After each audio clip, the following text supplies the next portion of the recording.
And we're live. Welcome to episode 234 of the G2 on 5G. It's the latest inside scoop on everything 5G and 6G. And we cover 6 topics in about 20 minutes. And it's brought to you by More Insights and Strategy. I'm Will Townsend, and joining me again this week is fellow analyst Anshel. Let's get started with my first topic. I want to talk about Deutsche Telekom.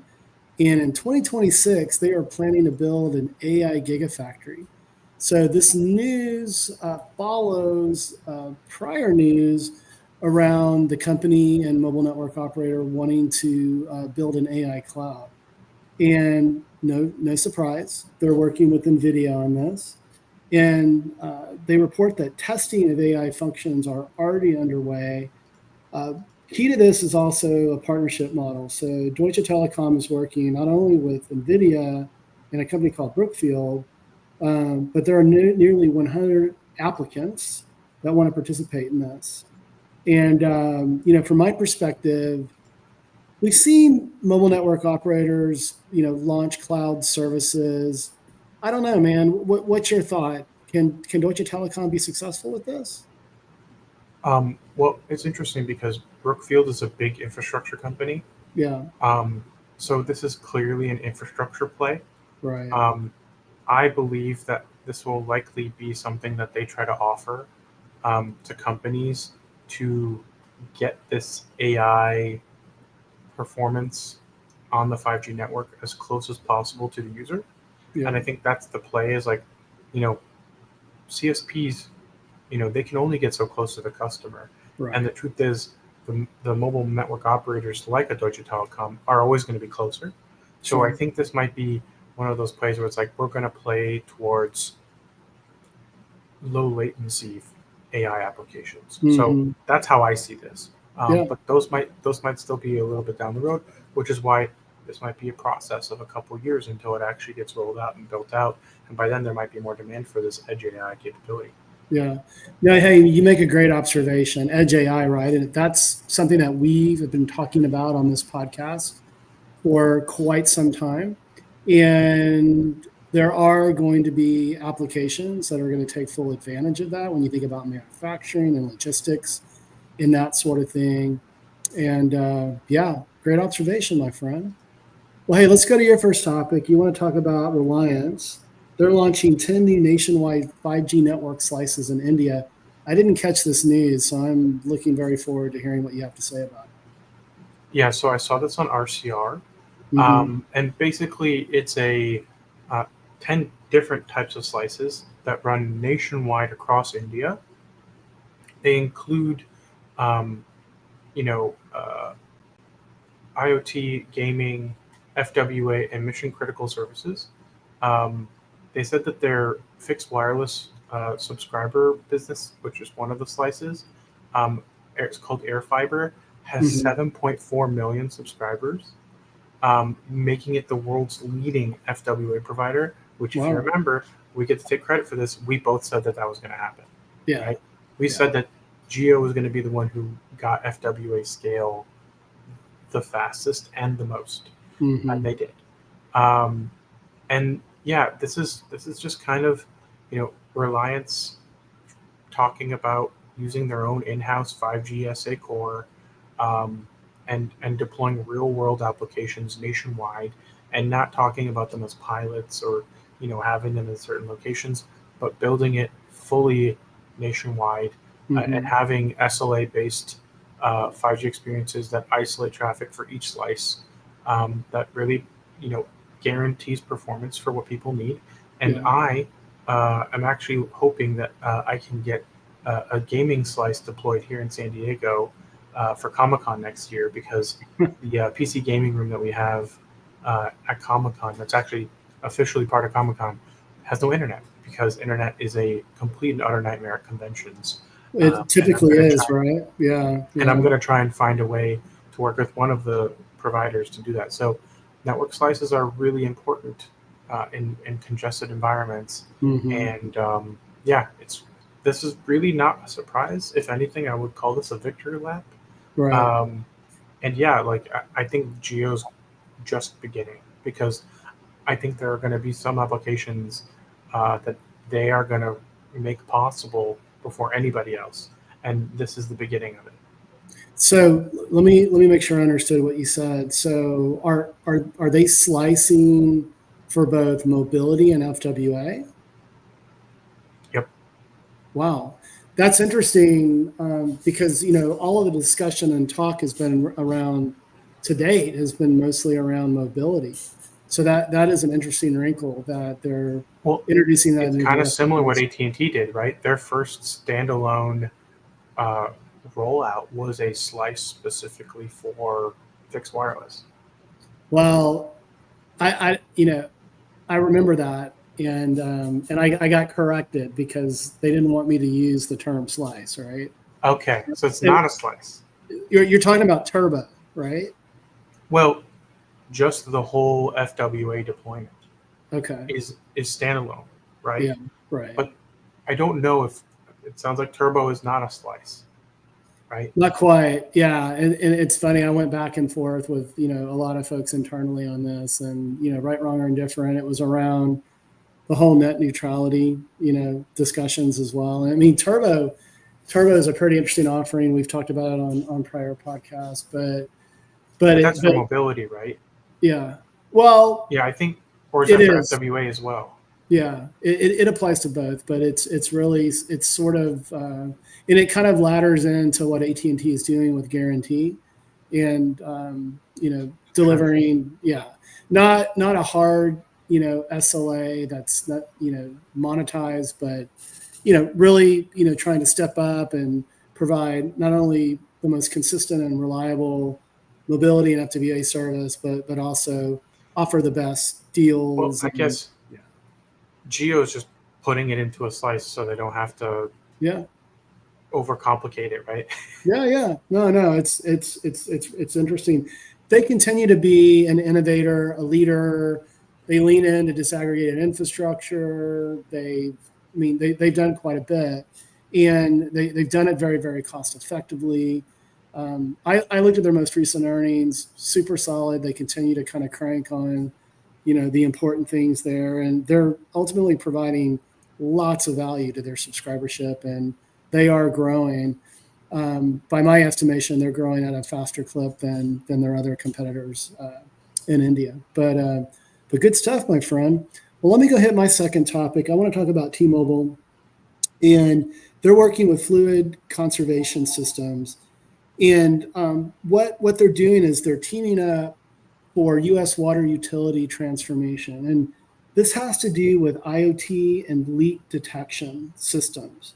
And so obviously T-Mobile is providing its T-IoT platform, something that you and I have talked about on many different occasions. But it's a really interesting use case. It's acoustic water leak solution. So it's actually using sensors to listen acoustically to determine leak detection. And if you think about it, this requires a lot of technology. It's going to require ultra low latency.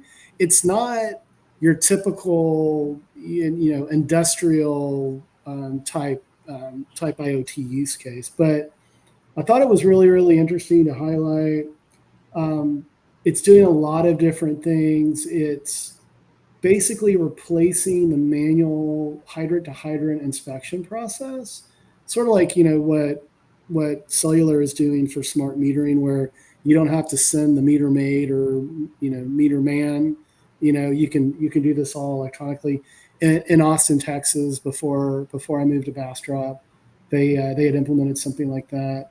And again, one of the other big challenges, and at least in older cities, and we had this issue in Austin at my older home in central Austin, a lot of the infrastructure is aging. A lot of like the connections from the water mains into homes are not PVC. They're metal. In some instances, they're ceramic, because some of the neighborhoods in Austin date back to the 40s and 50s. And actually, in my old neighborhood, it was a cotton plantation many, many years ago. But there's an environmental impact to what they're doing here. So I love it. It's driving sustainability, it's driving efficiency, and it's leveraging the power of T-Mobile's nationwide network. So What are your thoughts? I saw this announcement. Yeah. I do think that this is actually a lower like frequency connection, so I don't think this needs a very high throughput connection. Yeah. I think it's leak detection tends to be, it's really to preserve the infrastructure that could be leaked into. Mm-hmm. Um, you know, mold remediation is a huge problem. So if you can spend, $5-10 a month at most to save yourself thousands of dollars down the road, Yeah. it's nothing. But I do think that this is one of those things where somebody has to connect it somehow. Mm-hmm. Most likely, there's probably some kind of a hub that's taking the sensor data and then transmitting it up to the cloud. And yeah, this is just one of those things where it's like there's so many opportunities for modernization of infrastructure and Mm-hmm. also monitoring old infrastructure as well. So Yeah. I think there's multiple avenues that this can benefit both consumers and government and other Yeah. NGOs.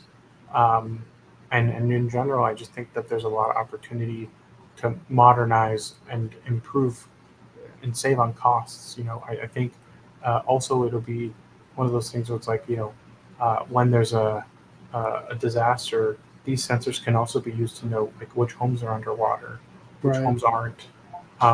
There's all kinds of things, but the acoustic sensor is an interesting one Yeah. because most of the leak sensors that I've experienced have been a physical sensor that sits at the bottom of Moisture. your sink. Yeah. Moisture. Yeah. And yeah, they're just detecting for moisture. But I actually had a leak happen in my old apartment, and the detector went off. So um, it works. Yeah. No, I mean, water is a precious resource, right? And, I think we've all experienced water leaks and, in our day. And, as a homeowner, I had an issue moving into my new home as well. And it's sometimes very difficult to pinpoint that. So, and this is certainly more of a, kind of, commercial, to your point, critical infrastructure, type deployment. But it would be cool to see this cascade down into the consumer, kind of realm. But I just thought it was a really interesting use case. And again, T-Mobile continues to build upon what it's doing, within enterprise services and T-Mobile for Business. And it's, we were talking about T-Mobile, 5-6 years ago when they were battling to acquire Sprint, and it's just been fun to see the evolution of the company, over time. And for our viewers and listeners, Anshel and I will be spending more time with the team there in Bellevue towards the end of the month, and so some of that will be probably under non-disclosure, but anything that we can publicly share, we will probably speak to in a future podcast. But let's go to your second topic, and we're going to get the Space Mob excited about this one, my friend. But you want to talk about AST SpaceMobile and global S-band spectrum. Yes. So this is actually quite a big deal. Yeah. The details of this deal will be disclosed on earnings on Monday. So this is kind of like a pre-read for earnings. Yeah. And basically, they signed a deal, an agreement to acquire S-band priority rights under the ITU, and that this spectrum will be valuable for them to essentially access at a global scale. Mm-hmm. Because right now, a lot of satellite providers, including them, they're using terrestrial licenses. And they're working individually with mobile network operators, and that becomes a very Yes. fragmented process, right? Yeah. Right. It's a pretty it's a lot of work, a lot of legal, a lot of Yeah. wrangling and harmonization, all kinds of things. Sure. But they did say that it is a in the 1980 to 2010 megahertz and 2170 to 2200 megahertz bands, Mm-hmm. and that it's a $64.5 million deal,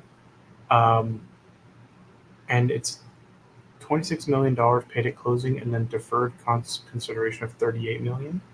And the company expects the deal to close in the second half of this year. So the spectrum will be available fairly soon. Yeah. So it's clearly somebody who already owns it. Yeah. They have not disclosed who's the owner of the spectrum, but MSS spectrum is pretty valuable because it's you don't have to use terrestrial spectrum like we mentioned earlier, Yeah. and this would enable them to power their own service and not to have to be depending on different carriers around the world to do so. So this is like a huge net positive for the company. I think people will be very excited about this. And we'll get more details on Monday when they report earnings. But I think AST being able to deploy their own service would be huge. Yeah. And it would be cool to see how that translates, to smartphone compatibility and all these other things, that are always challenging down the road. Sure. But yeah, I don't really see this being bad in any way, shape, or form. If anything, it shows that the company's maturing and that they're looking to bolster their capabilities at a global scale. Yeah, I totally agree. Now, early on, I weighed in a few years ago and sort of evaluated after spending time with AST SpaceMobile, their tech stack versus Starlink. One of the things I pointed out was that at the time, it seemed like AST SpaceMobile was going to be just satisfied with being sort of that middleware provider. And I pointed out that, Starlink, has a competitive satellite FWA offering, and that could create some friction. The partnership that Starlink has with T-Mobile, I believe it's not it's a time bound sort of exclusive between the two companies, and so that will expire eventually. But yeah, I mean, this sort of builds upon prior news that AST SpaceMobile is absolutely focused on creating a standalone service, right? But I still think that there's an opportunity for that to coexist with what they're doing with Vodafone, what they're doing with AT&T, for direct to sell, and what they're doing with other MNOs around the world, because they've got 60 plus some odd MOUs with mobile network operators. But this just gives them additional flexibility. And last time that Bill and I were together, and it was in Barcelona, we were talking about a lot of different things, and there are, I think it's no secret that there are some applications, tied to the government, and I don't have any detail on that, and he couldn't go into any detail on that because that is obviously very highly confidential. But we were also talking about, well, think about reimagining the experience on aircraft, right? Because when you're flying at 25, 30, 35,000 feet, and we're talking low Earth orbit satellites, I mean, think about the distance versus traditional, geosynchronous, satellite connectivity. And we all know that the performance that we have with, services like GoGo is less than desirable. I've been a little opinionated about that, but this is all exciting. I mean, I think it's gonna provide flexibility. It's gonna provide them to look at, different areas that they can go search for adjacency and incremental revenue opportunities. And I think this is just an exciting development in general for NTN services. So great stuff. And I'm glad you picked that as a topic. Had you not, I probably would have picked it. But let me wrap up with my third and final topic. And I had been pre-briefed by the Solona team on this, but this week they've launched a new architecture called AirFlex. And I provided some insights on both my LinkedIn and X handles. But from my perspective, this is pretty game changing.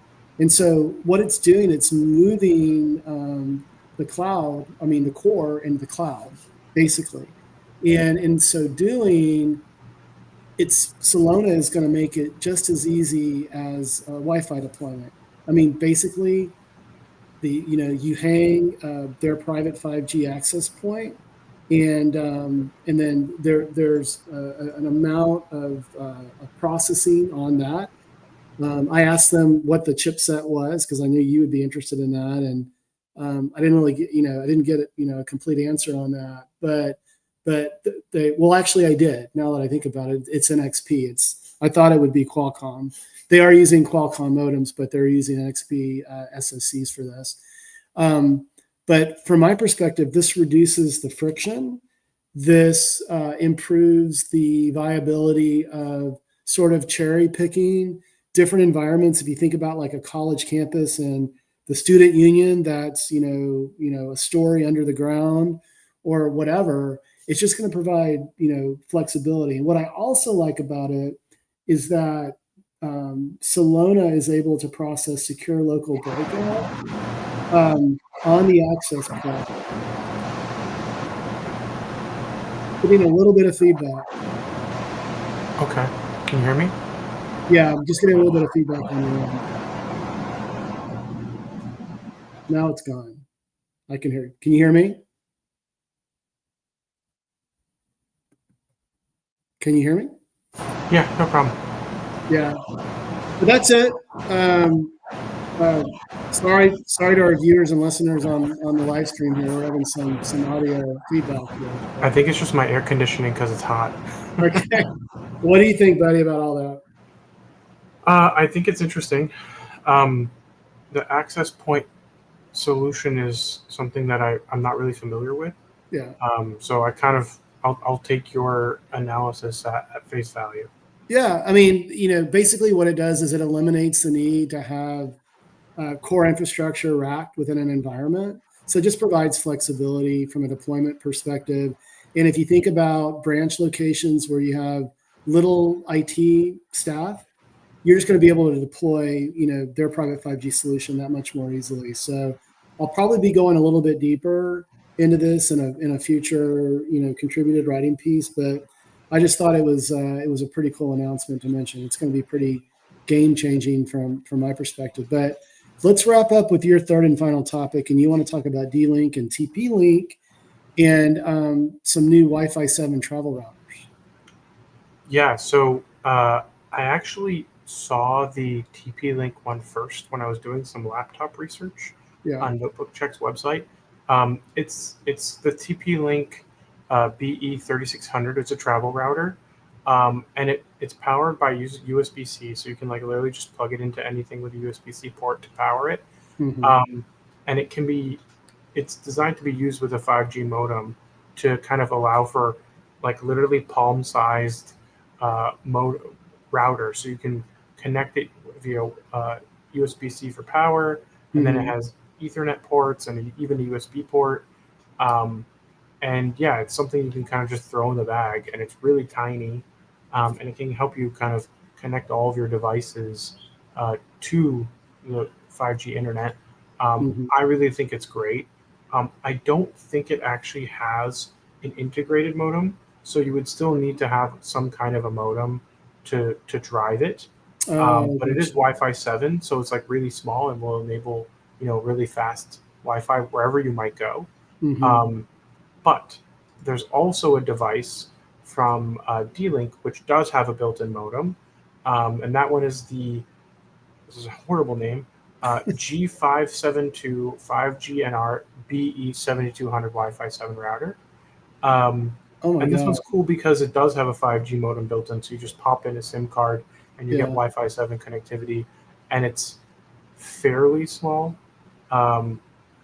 It's funny because the images on their website or on the announcement from TP Tech Power Up, they don't really show what it looks like, but it's actually kind of like a barrel shaped kind of device. It's still fairly compact. It doesn't look like a router, with antennas and stuff like that. So it's a little bit more portable. But I wouldn't consider that a travel router as much. It does seem like it would be something for like a backup, or if you wanted to, have Wi-Fi 7 at your business. Wi-Fi 7 is just more secure, has better range, and I think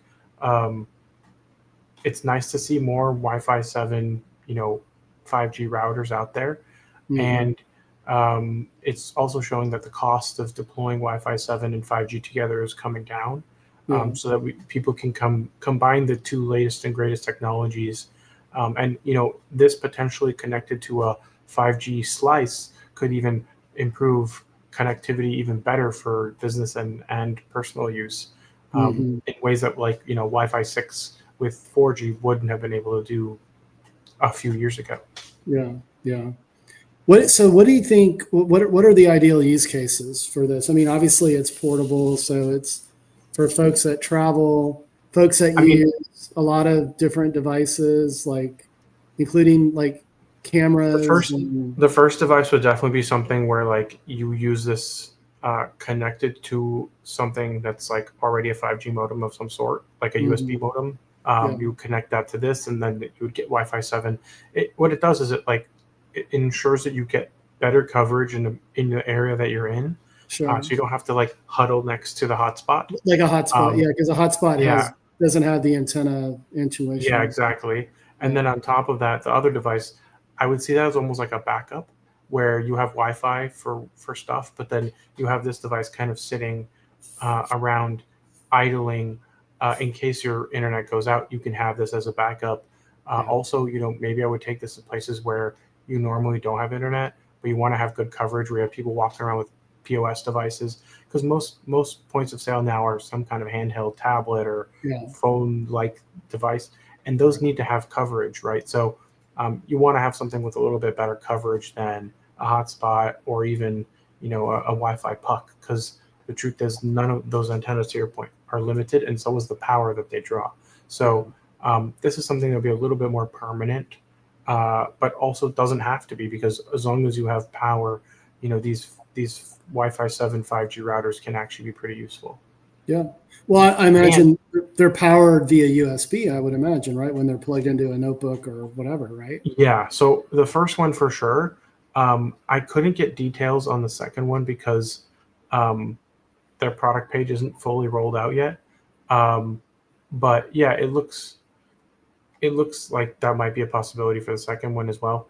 I Yeah. just, like, I'll be honest with you, D-Link didn't do the best job of, like, I went through the product page a bunch of times and I just didn't find anything. Meanwhile, TP-Link's webpage is like a million times more useful, and I Oh, can actually see how yeah. useful it is compared I to mean, TP Link does previous a great generations. job. Yeah, TP Link does a Yeah. great job. Like I've got one of their extenders in my garage so that, when we're at the pool, the TV can get, a decent hmm connection for Netflix and all of that. And And I people use will, TP-Link here in my house for internet, because it's basically the fastest Wi-Fi 7 router out there. yeah, for sure. Well, hey, buddy, it was another great podcast. Why don't you take us home? Absolutely. We hope our viewers and listeners found this week's topics interesting. If anyone out there would like to provide insights on a specific 5G topic for a future podcast, please reach out to us on social media. Will's at Willtown Tech, and I'm at Anshel Sog. We hope you have a great weekend, and please tune in again next week. And don't forget to rate and subscribe. Don't forget.